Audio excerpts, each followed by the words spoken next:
Саламатсыз ба, ағай? Мен бүгін предпоследний короче, отчетын түсіретін болам. Менде бұл жерде менде өткенде берілген ситимут деген не бар ғой. Ой. Опу. В общем, мынаяқтан нені көрсетейін дедім сіздің, ладно. В общем, сол бойынша нені жасап жатырмын. Мына жерлерді мен түсіндіріп қойдым. Мында бізде мынаяқтан бастап түсіндіретін болсам, бұл кәдімгі профессиональный приложение сияқты. Біз мұнда отзывтарды жаза аламыз және де соны басып көре аламыз. Мұнда ағай полный отзывтар болады. Сосын біз отзыв пока жаза алмаймыз, пока бізде әлі регистрация болған жоқ. Біз регистрация типа кірген кезде мынаны басып кіріп кетіп, сосын барып регистрация етеміз.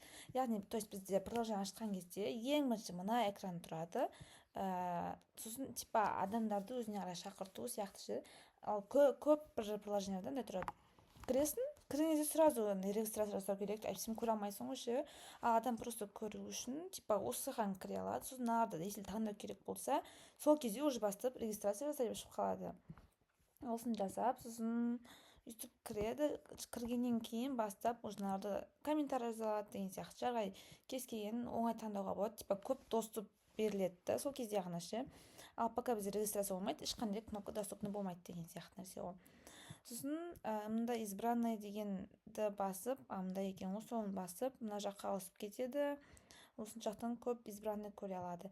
Және де менде мындай РП деген приложение, ойбай приложениесіне құдайым-ай. РП деген проект осының осындай страницасын істеуге берген болатын. Осындай бұл. Одан кейін менде онлайн очередь деген проект бар. Осының несін жазып жатыр. Не здесь не да? Кодын жазып жатыр разработчиктар. И менден тағы да бір өзгерістер енгізуімді сұрады. Сосын енгіздім, мен мына жаққа бір бәлені өзгерт деді. В общем, бір функция, соны өзгерттім. Потом мына жаққа бірдеңені добавить ет деді, типа мына жақта баттындарды өзгертіп, басқа баттын қой орнына деді. Сонда қойып осындай нәрсе, басқа бір функция добавить еттім. Потом мына жақта бір колонка болатын.